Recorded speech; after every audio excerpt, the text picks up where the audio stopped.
what do you mean, or what situations are you referencing when it says pain? Oh, wow. You had to do that one. I wouldn't expect you to do that one. Um,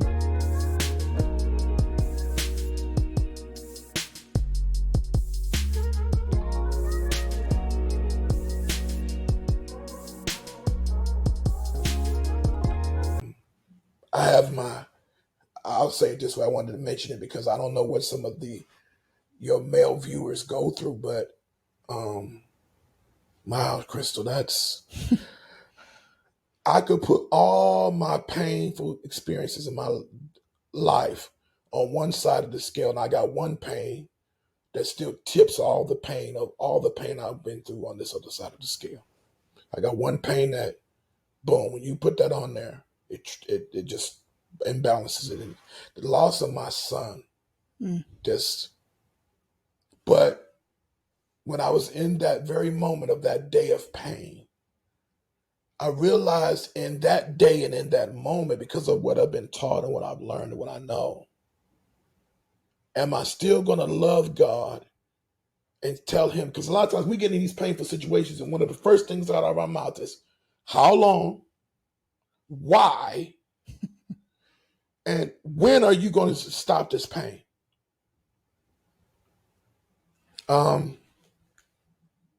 But at the same time, this pain has helped me realize how fragile life is. But I had to acknowledge in that moment, am I going to say, thank you, God, for this pain? That you're righteous and you're holy in all that you do. And there's a reason why you had to do what you did. So when I think about my pain, I mean, I've been through some things and that's what I said earlier, it's easy for me to cry, but it's easy for me to cry because when I think about what I've been through, Marvin Sapp said it, never would have made it. Yeah. That song was in pain. He lost his wife. So pain is a teacher to help me realize what needs to change in me. Because again, when you think about it, nobody been through more pain than the Lord himself. But that pain was necessary to prove that he was a lamb. But if he didn't go through that, so what I'm saying I'm saying this, he's taught me how to endure pain, to understand, again, why am I sitting here? I'm sitting here because of the pain I've been through to help somebody else. Yeah. And I think the other question was too, and I asked myself this thinking about the pain. The Lord asked me one day, I was sitting down, just thinking about it. He said, if I wanted to do it to you all over again, exactly what I've done to you, would you be willing to go through it again if I wanted you to? I said, everything. He said, yeah. And see, to me, I have these top painful things in my life. And I had to tell him, if that's what you wanted, because I realized what it's done for me. It's made me stronger. Mm-hmm. Now, in the moment going through it, it wasn't good. Absolutely not. I couldn't see the forest for the trees. Yeah. Been through a divorce, been through infidelity twice, the loss of a child, racist situations that, are you serious? I've had people tell me twice, 3 times by 3 different people, I can't take orders from a black man. I said, you honestly gonna sit here and tell me that right now in the position I'm in and what I could do for you telling me that statement? But it was that pain where I learned I can either be in my flesh and be in my anger, mm-hmm. be in my stupidity and my ignorance, or I can choose to take the high road and do what I know is really the right thing to do. That even though I don't worry too much about what the reward will be here, I'm not really too concerned about that, but I am concerned about what the reward will be when I get over there for what I've been through. So pain is, I won't say I welcome it, but I understand now better that when the pain comes, okay, there's a lesson to learn here from this pain. And it's for my good and for his glory. Again, I'm not spiritualized. I'm just saying that that's what I've learned about pain. We're in a painful creation. Everybody's going to suffer pain. It's how we deal with that pain that matters. Yeah, I agree. You said a lot there. Now, as you're talking, and you mentioned the loss of your son, I haven't experienced a loss of a child that I've actually held. I've experienced a loss of a child, miscarriage. And I know that pain, and that never goes away. No, it doesn't. But I'm curious to understand the emotions and how you were able to process. What was your way of processing those emotions? Because it's I tell people grief is a roller coaster ride. There's ups and downs, there's different triggers, there's different things that jerk you around, but I just want to understand from your perspective, from a male, how you went about and how you faced those emotions and what that looked like for you. My mentor lost his daughter. Our lives parallel each other in so many ways: divorce, loss of a church, loss of a child. And he said something to me that helped me. First of all, for those of you that may have lost a child, you're going to have to understand, and some of them that do, that it's a pain that's always going to be with you. But my friend told me something that helped me. He said, Seth, you have to understand. This is what I've learned. Again, him being through it. Our children are on loan to us. Mm-hmm. They're on loan. And all we can do is do what we know is the right thing to do as a parent, and what we instilled in them, what we teach them, and being the example to them. Parents are the role models. That's bottom line. Charles Barkley was right. I'm not a role model. The parents are the role model. They're absolutely correct. Your parents are the role model. So all I could do was accept the fact that I did all. My son made sure before he passed away, he had full-blown sickle cell anemia. Mm-hmm. He was a victim of the opiate crisis because a doctor friend of mine told me, in case she may watch this blog, Dr. A.L. Smith told me it was inevitable that my son was going to be a victim of the opiate crisis. And then as a result of that, he was having bad hallucinations of seeing people and whatever. So I was able to get through it because when I understood that he was on loan, and my son made sure that I knew that I was his hero and he was mine. That his situation wasn't my fault, but he was grateful for what I was to him, who I was to him. I had to get peace in that and accept the fact that, again, I taught him about God. I taught him about Jesus, and you just live with the fact of knowing that I did what I was supposed to do. Mm-hmm. And but then at the same time, I still have my days, I still have my moments. But I'm at peace knowing that he was on loan and God was pleased with what I was appointed and assigned to do while I had him with me. But then at the same time, but it also gives you a greater appreciation for those who are living. You mentioned earlier, the thing that you and I also have in common, Ruby. Yeah. That broke me down. Yeah. I cried for days and I still have That my tore me moments. up. Because she was such a gift, a bright light. She Absolutely. was, and that's my biggest regret. And that's why I now understand, because I just recently lost another friend who was around her same age, that I am no longer going to take for granted that I'm going to be able to tell these people how I feel. Yes, indeed. And so my biggest regret then is like, I don't think she understood how much she touched my life with just being herself. And sometimes I get so wrapped up in my own little world that I forget to, reach out and look out and say, hey, you made an impression, or if you ever need anybody, I'm here, Yes. or I see you as somebody special in my life. And so I've made a conscious decision to, when I run across those people, if I feel those things, I'm going to say them. Because you and I both figured out it's not promised. And when I got the message that I'm like, certainly my mind is not wrapping around. Certainly that, this young girl who our children were around the same age. I'm just thinking all these things like, certainly this person is, no, I'm reading this wrong. I'm reading this wrong. And it was hard. I still think about it. I would say that those two right there, and I was sort of put Ruby over here with my son because she meant so much to me.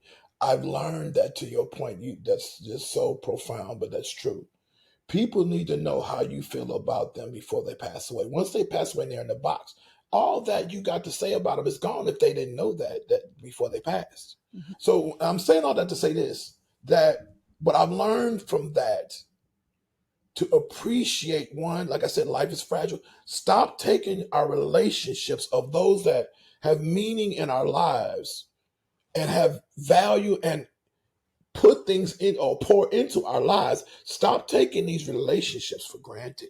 These people need to know that you love them before they pass, and then people loving you. Mm-hmm. You know, we take it so for granted, and then when they're gone, they're gone. So I've learned now that I'm more appreciative, and that Ruby's pain taught me appreciate. That's why I'm so making sure you know how these blogs, they matter. You matter. Thank you. So yeah, it's given me a greater appreciation to not take my life for granted, because I don't know when my number is going to get called. But one thing I have learned, we all have an appointment with the box, and whatever we planned on doing, every day you ought to wake up and say, whatever I'm appointed or I'm fulfilled to do, I need to make sure I do it today. Because again, we say this so casually, tomorrow is not promised, but it's really not, because people you thought, I just talked to them a couple of days ago. Mm-hmm. Yeah. And now they're gone. So that's important. I think that's important. I think Maya Angelou said it best. And I wanted to say this too. You know, people may not remember what you say or do, but they'll remember how you made them feel. Mm-hmm. So these blogs of yours are going to help people feel that what they're going through may be painful. They're not being able to know what to do. That's normal. But not doing something and not getting the help you need, that's not normal. Yeah, exactly.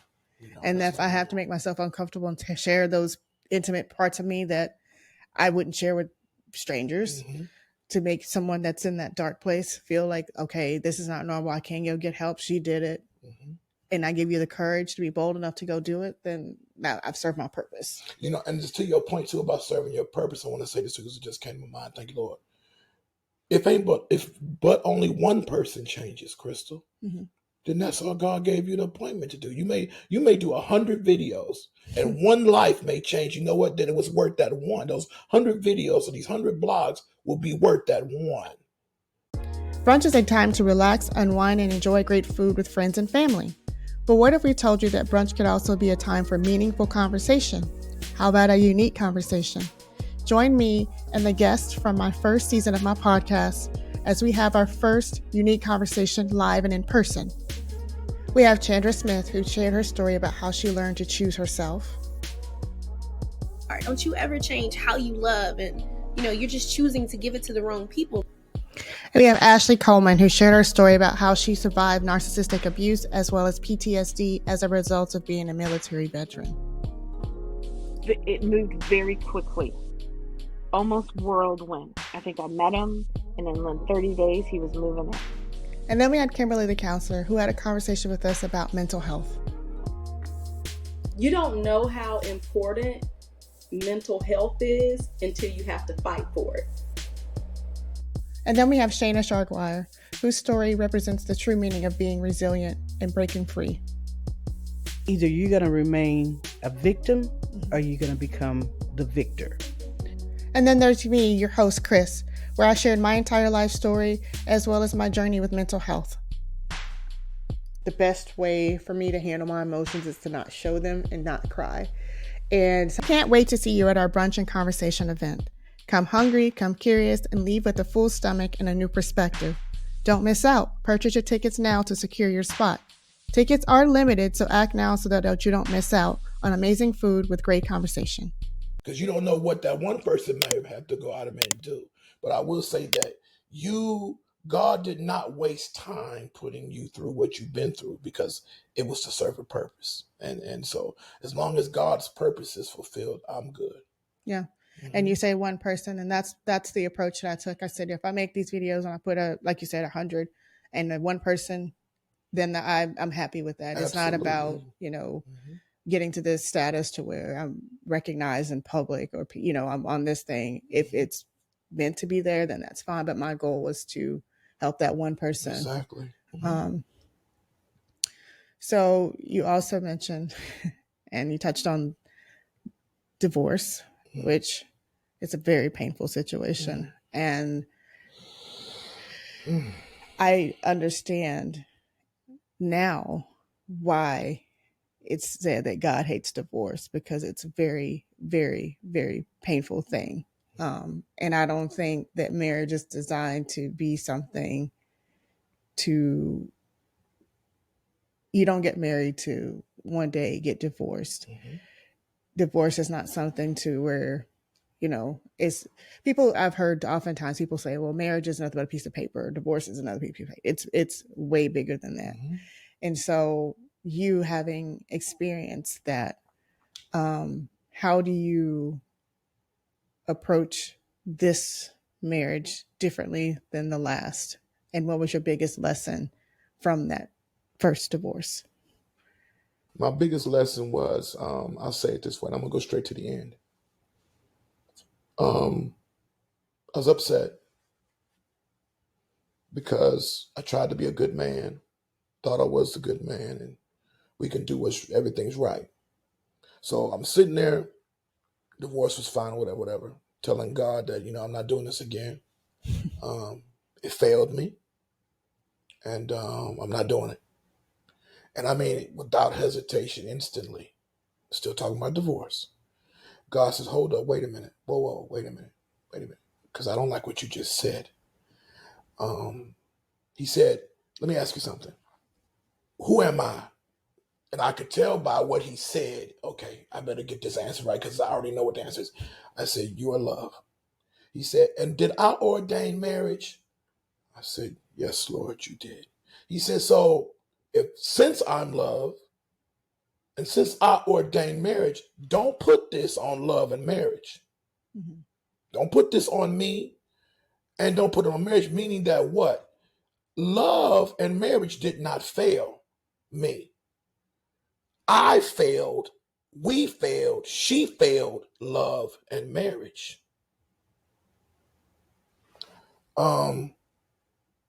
So, I heard, again, you talk about counseling. I went to a counselor.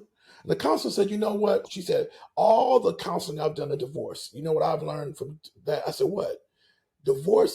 She said to me, divorces are a result, somebody in the divorce, or somebody in a relationship got selfish. So what I learned was, going into this with my present wife, I can't blame love and I can't blame marriage. People say, I don't want to get married. First of all, it's like you said, it's definitely more than a piece of paper. See, again, people trying to call right wrong and wrong right. So I went into this like, okay, I have to go into this keeping God's love and what I know marriage is supposed to be. As long as I keep that in the forefront and take me out of the way and do it the way that I know he expects it to be done, I'm good. And that's why we're going on 28 years and going on to 29. And even now, and I always do, you need to do a self-evaluation. Just like with our jobs. You need to do a self-evaluation, do evaluation every year or every 5 years. Where's the relationship? How are y'all doing? What's going on? Is things better? Are things worse? Are y'all growing? Are y'all going apart? What's going on? What's your issues? What's your non-issues? Whatever. So you have to do that. I learned now that I have to go into this his way. Right. Now, to your comment about divorce, let's remember, no, God is not in favor of divorce, but God understands the dynamics of variables that bring a relationship to a divorce. Because you got to remember, like I told y'all in Bible study, God did divorce Israel. Why? Because Israel continued to be rebellious against what God wanted. So if a person is going to be persistent of wanting to have their own way, not listen to anything reasonable from a counselor or other married couples they've been in this while and their goal is to stay in it. Those are the people you get advice from. You don't get somebody, like I told somebody one time, you don't go into a relationship getting somebody's PIECE when they're not going to give you the PEACE of Christ, of keeping your relationship together and doing what's right. Mm-hmm. So that's how I gone into this now. Now, that's not to say we still couldn't get to that place, because we could. But at least I know now, at least I would hope that God, I went about this a way that was pleasing to you, dealt with it the way to try to avoid this, but I've also learned to understand it can happen. I heard another counselor say, and I have to agree with him. Like I said, I'm on Instagram. One of the things he said that I thought was profound, and he said he's been counseling for 30 years. He'll tell a couple, before you come to me talking about divorce, mm-hmm. I need to know that the both of you have at least read 30 books on marriage. Oh, wow. I need to know that you've listened to countless interviews of marital therapy, and you viewed at least 30 blogs that dealt with marriage and what a marriage or what a relationship should be before you can even come talk to me about getting a divorce. Because if you hadn't done that, you can't come talk to me. And that's right there shows that it takes a lot of work. Absolutely. Because when I say that's like when you learn that much about a subject, then you realize that this little issue that we're having is not uncommon, for one thing. And for two, there's room for growth. And there's three, there's room to learn. Yes. So I agree with what this person is saying, or the idea is, until you do the research, until you really know that you've done all that you can, and meaning getting all the education you can about what marriage is and what it takes to maintain a marriage, then don't come talk to me about divorce. Yes. And I like that. I think that's a principle that more people should approach that subject with. No, but let me throw this in here too. You might use this, you might not. But the caveat is this though. Now, if you say, but then do you have an exception? I do. And the one exception I do have, mm-hmm. if a man, and maybe in some cases a woman, because sometimes it's a woman too, when you're talking about physical abuse, see, now that's a whole different dynamic right there. Yeah. Yeah. That's a different dynamic. And I don't care. So I want to say this, and I want to make myself very clear. I do not believe that there's any circumstance or situation that a man should put his hands in a violent way onto a woman. No. And my wife can tell you, in the 29 years we've been together, I don't have the reputation of being physically abusive. I've never believed in that. I don't believe that. I just don't. Now, if it was about protecting and saving my life in a situation like that, then yeah, I might do it. But other than that, no. But I've never, ever put my hands on my wife. Like I heard one preacher say, our hands are made for affection. I've stood by that. Mm-hmm. And I try to remain by that way. Even if when my first wife or my ex told me that not only was she having an affair and was having an affair and was pregnant. From saying affair? I wanted to slap the taste out of her mouth. That's hurtful.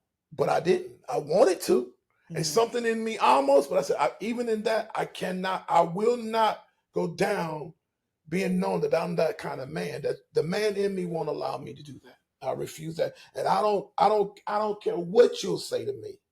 Mm-hmm. Any man that puts his hand on a woman is not a man to me, and deserves back done to him what he's done to that woman. I don't care what it is. I don't, nothing you're going to say to convince me, okay, it deserves that. Now, cops will tell you there's a certain situation where a woman, like, she provoked it. But see, that's another issue too. Don't provoke that. Yeah. Don't provoke that. Some women will do that. They'll provoke a man. You ain't going to hit me. You ain't going to do nothing. Now you poking the bear.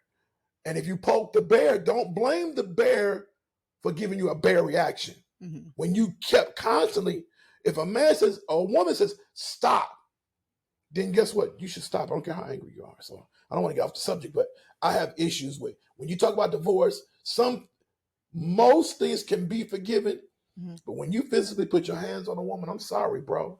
Hey man, hey man. I don't cry all your baby tears, whatever. I won't do it again. Most times you will, because what you see, that's what people need to understand. You have to understand your level of anger, what you will not do, and that's one thing about. I can only speak for myself, Crystal. I know what my anger would do, so that's why I try at all costs to avoid. I'll walk away from you. I won't talk to you for hours, days, or no more, because I'm a firm believer. You can do 1,000 good things, and that one thing you do wrong will wipe out all of that. That'll always be an asterisk or something that'll be brought up in her mind, or when she's talking with her girlfriends. Oh yeah, I remember the time my man hit me. No, you ain't gonna never be able to say that. Yeah, not about William Seth Hemphill. Yeah. So, yeah. But that's my one issue with divorce. Some things, but when I hear that, that's not even a question as to whether it can be worked out. Mm-hmm. So it sounds like to you, infidelity is not a deal breaker when it comes to marriage. No. And now the Bible gives place where you can do that if that's what you choose to do. Mm-hmm. But no, it's not a deal breaker for me. I'll tell you why. Well, they were talking about it on this TV show my wife was watching, Married to Medicine. The man made a statement. Yeah, I can't forgive my wife if she do that. I can't forgive her. Mm-hmm. I won't forgive her. But then the lady said, but yet you expect your wife to forgive you. That's one problem with men have. Whoa. Why is it different for you than it is for her? So let me just say this, and I want to go on record for saying this to some men that, that might be in your blog or comment on infidelity. How do you deal with that? My answer is this. Most of the time, the reason why it's easier, here's an even good question too. I'm going to throw this at you too, Crystal. Why is it easier for a woman to forgive than it is a man? Because that was the conversation. But none of those men sitting around that table got it right. I was like, if I'd have been at that table, here's what I would have said. Let me tell you why it's that way. Why you say you can't forgive her, but you want to be forgiven. You know why you want to be forgiven? It's easier for a man than for a woman to forgive? Because most women realize, most men that get caught up in an infidelity relationship, their feelings are not attached to that woman. Yeah, so that would have gone. Mm-mm. It's an ego for him. That's exactly what I've said. If I had to guess, it would have to be all ego, because a man can't fathom the fact that his woman gave something that is his prized possession to someone else. Well, why is that? I'm going to tell you why. Because most women, when they give themselves up or give their body up, and some women that's going to comment on this when you see this, throw that in the comments. Most women, when they give their bodies up, it's to somebody that they're emotionally attached to. Mm-hmm. Most of us men that know how to work that, if I can get her head, I can get her body. All I got to do is get inside her head and I get that body. All I got to do is catch this woman at a moment of weakness, and I'm in there. Like Chris Rock said, open glass in case of emergency. So most women, when they do that, it's somebody that's either a friend or somebody that they're emotionally attached to. And most men feel like, well, now do you love him? Because a woman will ask a man, do you love her? No, I don't love her. I'm not trying to lose you behind that, but no, I don't love her. Why? Because I wasn't in it for the love. I was in it I just needed to appease my ego to know that I can still put it down. Versus a woman, no, you attached to this dude. Yeah. And some men can't get over the fact of knowing that you got emotionally attached to somebody. And so enough to give your body to this person. Yes, so that's why some men can't. But I say they say, "What's Seth? You said infidelity. You forgave." Yeah, I did, because I could have walked away. Should have walked away, but here's why I didn't. And you're talking about the one infidelity moment that I was in, mm-hmm. or the second one. The second one was because when I looked at her and she confessed, she had remorse. Mm-hmm. And it was like she owned up to the wrong, and it was like, look, I messed up. I want you. I was wrong. And then she followed it up. I'll do whatever I got to do to make it right. And no matter how long it takes, I'll make it right. What can I say to that? because we make mistakes. We get caught up. And that's another thing too about being in a relationship. Just because something ain't right for you don't mean that, okay, that's license because she's not doing what you want. Now you're going to go get another. And see, we need to understand, we can get emotionally or mentally have an affair, and that's still an enemy to your relationship. Mm-hmm.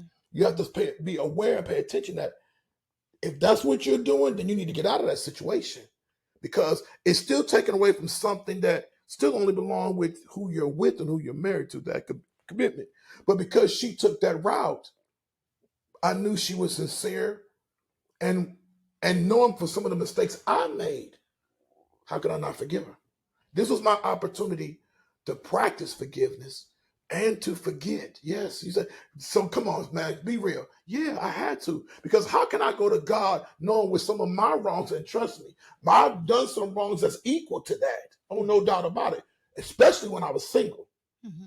Oh yeah, I messed with a married woman that I had no business messing with.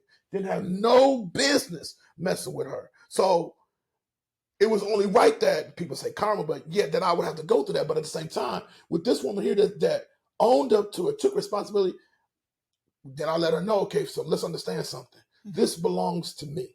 Don't ever forget that. And this better not happen again, because if this ever happens again, we're done. There's no I'm done. But again, I got to say though, I'm not perfect and I got some wrongs of my own, but for some people can't handle infidelity. Me, no, it wasn't a deal breaker, because when you say for better or for worse, what's the worst? And that's what I tell people right now, especially if I have to marry some people. Mm-hmm. I tell them in the marriage counseling, y'all got to talk about the worst. What you will not tolerate under no certain terms in the relationship, mm-hmm, before you get into it. So no, I don't think it's always a deal breaker. I do not. But at the same time, if that person isn't willing to make that right and to vow, even though they made the mistake the first time, to know, because sometimes it takes a person going through that to know that they don't ever want to do that again. Mm-hmm. And knowing that she was that way about it, I was good. So, and she let me know it's all about me. So I'm good. So I was good. Okay. So as opposed to, so it sounds like to you, if a person actually shows and demonstrates their willingness to be remorseful and to make changes and to proactively work to that, it doesn't happen again, then you're okay with putting your ego to the side and restoring and resolving the marriage. Whereas if you have someone that's not remorseful or, still very, I hear all the time, well, the reason why I did this is because you weren't doing this, and this, or still blaming you for their actions, I should say, then that's a different situation. So yes, it is. Because in that particular situation, and that's why I think you need that. And I'm glad you say I'm the first male, but a male point of view. No, bro, you're just trying to get a license to keep doing what you're doing. Okay. And let's just be real about it. As opposed to, but I've always grown up this way. And a real man is not a man that can love a different woman every night. But a real man is a man that can love one woman for a lifetime. Mm-hmm. That's a man to me. So, and when you say marriages have to go through things, okay, so you got to go through that. So you've been through that, but you made it through. So I do feel that, a lot of time dudes, like some women I know, no, man, you want to do that because now you either having a middle age crisis or you feel that that's what a man is loving or sexually being able to be that to all women. No, that's your ego and that's your pride. No, mm-hmm. That's the pride that has to die and realize, no, what's better is that you're able to keep this thing right with this one woman. Mm-hmm. And this one woman can keep it right with you. Mm-hmm. And y'all are still there together. That, again, that's a very powerful statement, forsaking all others. And sometimes that is hard to do now because you're married and now you got all these other things going on and you have problems like, you know what, since I got a problem with you, I'm going to go on and get it from over here. No, you need to deal with what's over here.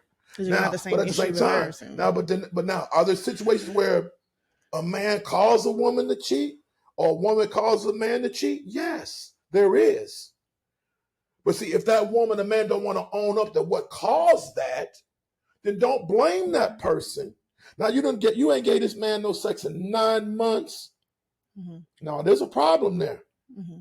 So the thing is, but then when you don't deal with what the root of the real problem is, then that's what causes the problem. That's what I said earlier. Both parties have to be willing to understand it. Just so what you got to deal with. Deal with you and deal with the root of the problem. Deal with the root of it. Deal with the raw reality of what's nagging you or getting at you that's making you this way. So that it doesn't get hurt anymore. Mm-hmm. So I think your story is inspiring for me, for you to have gone through such painful situations and able to still be open and vulnerable. But, again, I would say that took God, because don't get me wrong now, for a season, I was like that. I'm not doing this. I tell females, hey, I don't want to hear the L word. I don't want to hear the love, and I don't even want you to like me. I'm not feeling that. And God let me go through that, but in reality, that's not life. That's not. And I'm glad that you didn't, but and God understands that's a natural reaction to have, to say, I'm not doing this. But the thing is, then you forget that it serves a greater purpose. Mm-hmm. It serves a greater purpose that it's bigger than you. And I'll end it by saying it this way. Even like in ministry, certain preachers, because of the way they preach and the way they teach, they touch certain people. They got their appointed people. You had to go through what you go through. No, you may not be able to save everybody, but there's somebody, it's more than that one somebody that's going through that, been through that, and they're appointed to you for you to reach them because of what you've been through. Mm-hmm. You may not feel that this ain't going to do no good, but in reality, oh, yes, it does, and yes, it will. Because I did that, because I have a certain number of people that can only be reached and touched by you, and just like with me. But I don't take no credit of I'm this or I'm that. No, I can't do that, because then if I do that, I miss why I had to go through what I went through. And I've learned that's why it's so easy for me to cry. I cry because of gratitude, because I know it wasn't me. There's no way I was able to do it, even in all my maturity, I say, or whatever. No, absolutely not. Because if it wasn't for him, I wouldn't be even sitting here today. And there were times that I will say this now, I don't mean it that way. I wanted to go. Not that I wanted to do myself and go, but I'm like, look, I'm done. I'm done with this pain. Can you come get me? However you want to come get me, but I'm ready to go. And I remember saying, I'll come when I'm done. And I'm not done. Yeah. That is a lot, because I'm sure we could probably open up a whole new can of worms about those thoughts and those things. But the fact that you were able to find the thing, and for you, it's God that grounded you and keeps you focused, and know that you're not in it this alone, and everything is for its own unique purpose. That's correct. So that's good. So I would like for you to have your moment to have whatever you want to say to the male audience, of any things that you want to, that I didn't touch on, maybe, of advice that you would give to 25-year-old Seth, or 30-year-old Seth, or anything that you can feel that you could just say to people that you may feel led to say before we end, like words of advice or things to live by, or what you go through is not uncommon. Don't beat yourself up so much because of what's not right in your life. The end game of all pain and all life's lessons, even with the prodigal son, which really, that story is not just about the prodigal son, it's really about the father. But as long as you come to yourself, and like I said earlier, know thyself and know God, to understand that what you're going through is designed for you to overcome. Okay. But you can't do it alone. Even the father had to come rescue his son at some part of the journey to say, look, I've got to help you finish this. But the good news is that you came to yourself and realized you can't do this without me. So I would say to my old self, you're going to go through things in life that's going to be painful.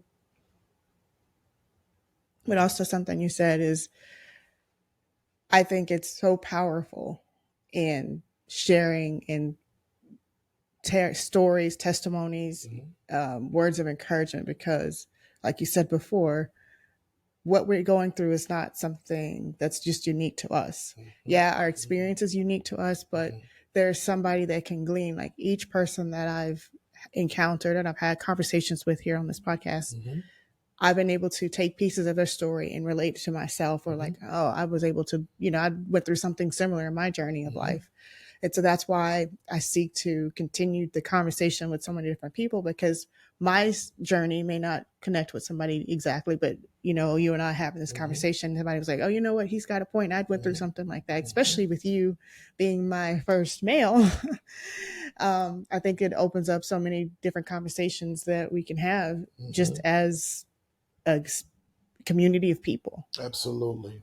So with that said, I have certainly enjoyed our conversation. I feel just like we as can much. go on. We could. As my wife just said a few moments ago, you must be talking too much. Which, yes, that's who I No, am. he's just fine. And I'm probably keeping him longer than because there's so many different gems and tidbits of information that I feel like will be helpful. Agreed. But in the event, I know that you have your ministry and you have your things. If you want to shout that out, this is a place you can. If people want to reach out to you or ask you for anything, I can include it in here if you want. If not, I would just say that, you can reach me if you need to reach me, email me, Seth.Gemini with a J29 at yahoo.com. I just do engagements if I get called upon. There's certain things I do. I do I get called on sometimes to come do events. I do a That's My King by Dr. S.M. Locke, which lasts about 3 minutes and 30 seconds long. I do from memorization, or ministry. A friend of mine is trying to now. He's going to see about getting a tent put up. He wants to do I don't want to say so much a revival, but yeah, he wants to do something. So I told him again, like I said earlier, I don't turn down invitations when it comes to the word of God or helping people. So, but I don't have anything consistently going on. It's just really more by invitation but yet at the same time, if your listeners, male and or female, just want another opinion, but I've always said, it's about getting the right response that's going to deal directly.